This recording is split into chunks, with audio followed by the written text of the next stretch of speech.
سب صحیح ہوگا انشاءاللہ۔ سبق نمبر 7 ہے، جس میں آج ہم پڑھیں گے اعجاز قرآن غیبی خبروں کے اعتبار سے۔ اعجاز قرآن غیبی خبروں کے اعتبار سے کہہ رہے غیبی خبروں کے اعتبار سے کیا ہے، یعنی قرآن مجید نے بہت ساری غیبی خبریں بتائی۔ مثلا رسول خدا صلی اللہ علیہ وآلہ وسلم جب شاب ابی طالب میں تھے، یہ سنا ہے کہ نہیں سنا ہے مولانا؟ جب شاب ابی طالب میں تھے، شاب ابی طالب سے کیسے رہائی ملی ہے رسول خدا کو؟ سال کا جو عرصہ گزارا ہے اس کے بعد رہا کیسے ہوئے، کیا سبب تھا؟ معلوم ہے کہ مسلمان ہو رسول خدا نے اپنے چچا جناب ابو طالب کو کہا کہ جا کے ان کافروں سے کہیں کہ جو معاہدہ ہوا تھا اس معاہدوں کو دیکھیں، اسے دیمک کھا گیا ہے۔ واقعی دیمک کھا چکا تھا۔ ایک معاہدہ تحریر ہوا تھا، جو تحریر ہو کے رکھا تھا، کیا کیا تھا کہ اس معاہدے کو دیمک نے کھا کے ختم کر دیا تھا۔ معاہدہ بچا ہی نہیں تھا، یہ سب خدا کے حکم سے ہوا تھا۔ نے اپنے چچا کو کہا جناب ابو طالب کو کہ جائیے اور جا کے انہیں یہ بتائیے۔ انہیں یقین نہیں آ رہا تھا، لیکن جب انہوں نے دیکھا تو وہ معاہدہ ان کے سامنے باقی نہیں تھا۔ تو یہ غیب کی خبر ہوئی کہ نہیں ہوئی؟ یہ رسول تو شاب ابی طالب میں ہے، ایسا تو ہے نہیں کہ آپ جو ہیں کسی کافر کے گھر میں ہیں کہ ان کے یہاں کیا چل رہا ہے، کیا ہو رہا ہے، اس کو جان رہے ہیں۔ تو اسی طرح قرآن مجید نے بہت ساری غیب خبریں دی ہیں، اور اسی میں سے ایک سورہ روم ہے مولانا، ہے جس میں غیب کی آئندہ کی فتوحات کے بارے میں بتایا گیا ہے۔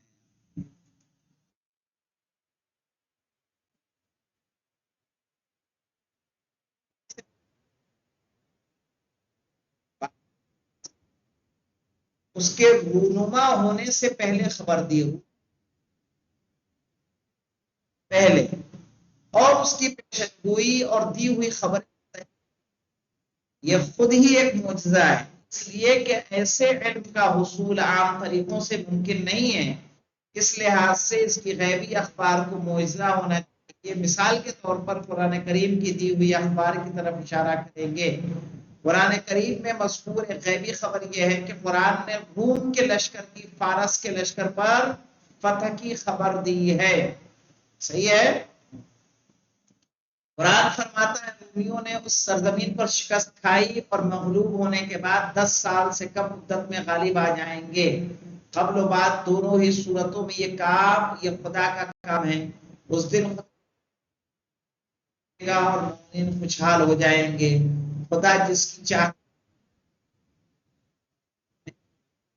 خدا کا وعدہ ہے کہ نیز اس کی لوگ نہیں۔ مولانا 1 سے 6 تک باقاعدہ قرآن نے خبر دی، یہ واقعہ اسی طرح سے رونما ہوا۔ مذکورہ آیات سے اشارہ ہوتا ہے کہ اس کے نزول کے وقت یعنی صدر اسلام میں، صدر اسلام کی بات ہوتی ہے تو کیا مطلب ہوتا ہے صدر اسلام میں؟ کیا سمجھتے ہو وقار تم؟ صدر اسلام میں یعنی کیا مطلب؟ تم بتائیے غازی۔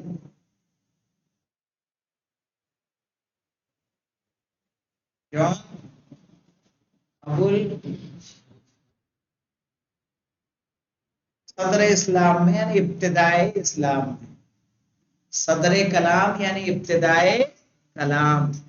صدر مجلس ہوتا ہے کہ نہیں؟ ہاں،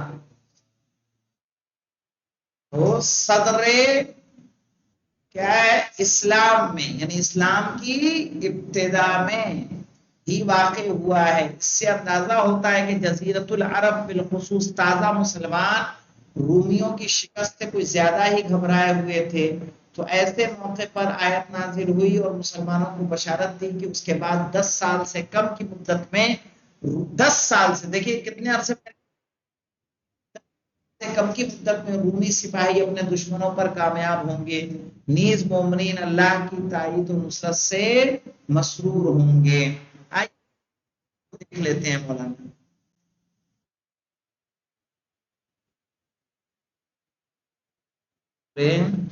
روم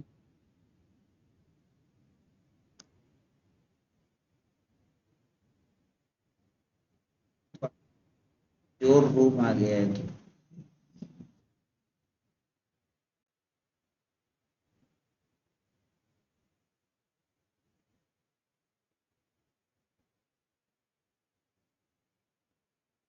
دیکھیے مولانا، آئیے دیکھیے یہاں پہ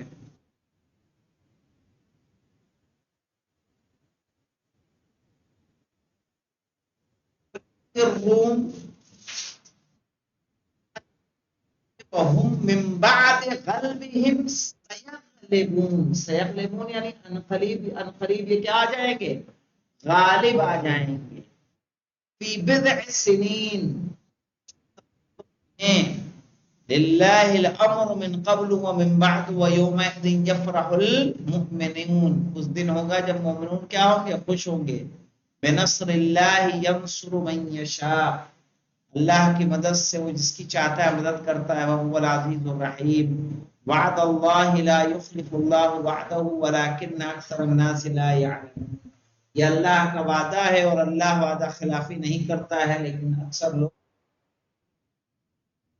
تو سیغلبون فی بضع سنین کا مطلب کیا ہے؟ سیغلبون فی بضع سنین یعنی کچھ سالوں میں وہ لوگ کیا ہو جائیں گے؟ کامیاب ہو، اور جیسا قرآن نے کہا ویسے ہی ان کو کامیابی حاصل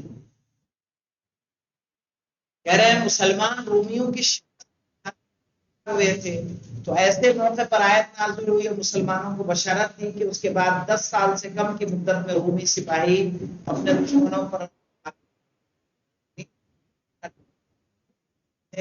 مسرور ہوں گے۔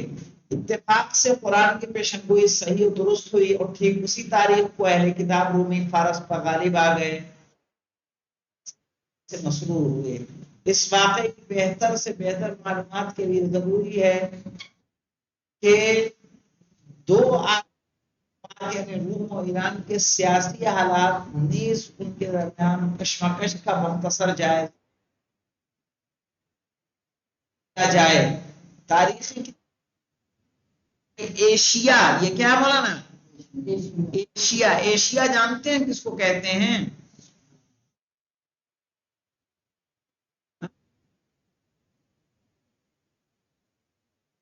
کیا؟ ایشیا ملک نہیں ہے بیٹا، پوری دنیا 7 کانٹیننٹ میں بٹی ہوئی ہے۔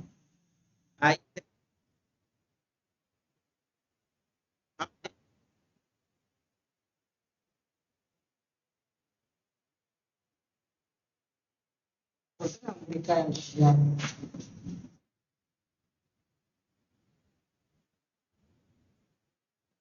کانٹیننٹس دکھ رہا ہے ورلڈ میپ ود کانٹیننٹس۔ یہ دیکھیے اس طرح سے continent of the world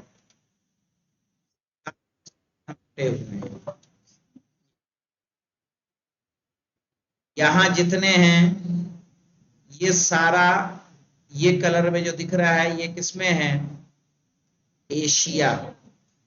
Asia کوئی ایک کنٹری نہیں ہے، ہندوستان ایشیا میں، پاکستان ایشیا میں، بنگلہ دیش ایشیا میں، آپ کا تھائی لینڈ ایشیا میں، انڈونیشیا ایشیا میں، اس کے علاوہ جو آپ کے عرب ملک ہیں جتنے، سعودیہ ہے، کویت ہے، سیریا ہے، عمان ہے، سارے کس میں ہیں؟ ایشیا میں۔ دکھ رہا ہے یہ حصہ جو آ رہا ہے یہ کس کا ہے؟ ایشیا کا ہے، اور مڈل ایسٹ کا۔ یہ والا کس کا ہے؟ عربستان ہے، یہ دکھ رہا ہے یہ ایشیا میں ہے۔ یہ آ جاتا ہے یورپ، کیا ہے یہ؟ یورپ۔ یورپ کوئی ایک ملک نہیں ہے۔ یہ آ گیا افریقہ، ادھر جتنے ملک ہیں سارے کس میں ہیں؟ افریقہ میں۔ ادھر آ گیا نارتھ امریکہ، ادھر ساؤتھ امریکہ، اور ادھر آسٹریلیا۔ کتنے ہو گئے؟ 1 2 4 5 6 اور یہ اٹلانٹیکا کتنے ہو گئے؟ 7 ہوئی ہے۔ تو یہ ایشیا کے جو ملک دیکھنے جائیں گے، اب یہاں اتنا علاقہ ہے نا ایشیا، یہ تو دکھ رہا ہے۔ اب ورلڈ میپ نارمل اگر آپ دیکھیں گے، world map normal, world map continent نکال دیتا ہوں میں، اور جائیے وتھ کنٹریز دیکھ لیجئے۔ وتھ کنٹریز جب آپ میپ کو دیکھیں گے، یہاں دیکھیں یہ حصہ کہاں تھا؟ دکھ رہا ہے نا، انڈیا سے ایسے لیے ہوئے یہ سب کیا ہے؟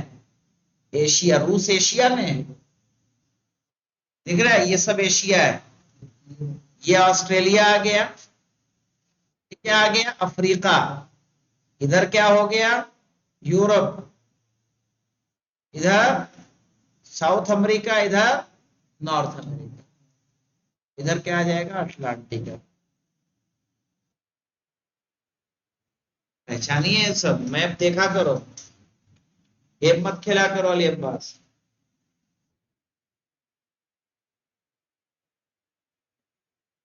دیکھیے ایشیا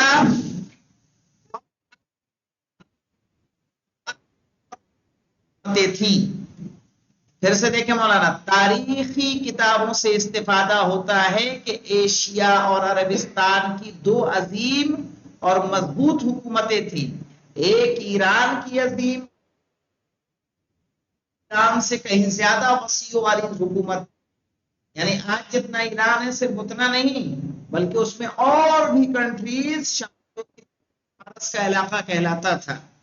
نیز عراق بھی اس کے دائرے میں آ رہا تھا، یعنی فارس میں کون آ رہا تھا؟ عراق بھی۔ اور دوسری عظیم سلطنت روم کی تھی، شام تک تھا۔ تو فارس کی اور روم کی، یہ دونوں ہی، اور یہ روم والی والا کون سا ہے؟ یہ یورپ والا ہے نا۔ یہ دونوں ہی عظیم اور وسیع کے حکمرانی میں مصروف، جنگ و جدال کی صورت جب کبھی ایک حکومت اپنی اور اپنے آپ کو مضبوط، اور کبھی میں ملکیت اور علاقے پر قبضہ جما لیتے،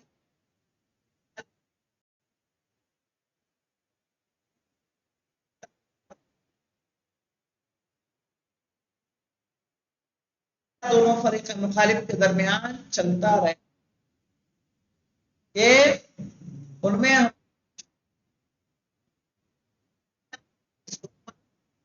تھے۔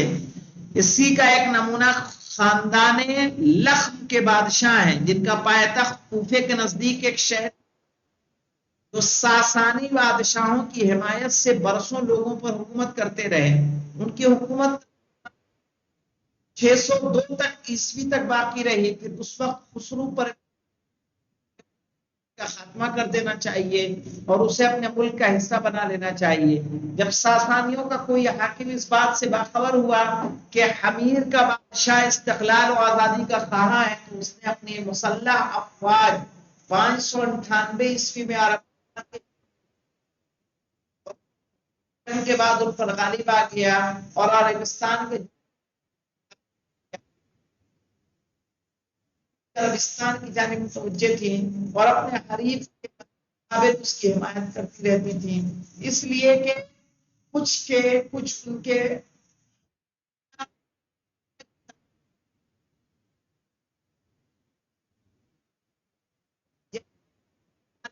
کامیابی اور ناکامی کے اعتبار سے ہوشیار تھے، اور جب ساسانی کامیاب ہوتے تھے تو عربستان کے عیسائی پشمردہ لیکن مشرقین مسرور ہوتے تھے، لہذا ایرانی مجوسی جو آتش پرست تھے انہیں اپنا کامیابی کو اپنی کامیابی تصور کرتے تھے۔ یہاں پہ رکتے ہیں، انشاءاللہ اس سے آگے کو گفتگو کر پڑھا جائے گا کہ قرآن نے کس طرح سے غیب کی خبروں کو بتایا ہے کہ جو چیز آج موجود نہیں ہے آنے والے زمانے میں ہوگی اس کے بارے میں خبر دی، پھر وہ واقعہ ایسا ہی ہوا. جیسے اگر آپ نے یوسف سیریل دیکھا ہوگا تو کھانا آنے سے پہلے جناب یوسف کا کھانے کے بعد قیدیوں کو یقین بھی نہیں آتا کہ قید خانے میں آج تک یہ چیز نہیں آئی تو یہ کیسے آ سکتا ہے. پھر وہی کھانا آتا ہے. تو یہی ہے غیب کی باتیں بتانا. اس سے سمجھ میں آتا ہے کہ قرآن ممکن نہیں تھی. اس کا مطلب کہ یہ اس کائنات کو خلق کرنے والے کی کتاب ہے کہ کیا ہونے والا ہے کیا ہوگا. صحیح ہے. جس کا علم اس کے پاس موجود ہے. الحمدللہ رب العالمین.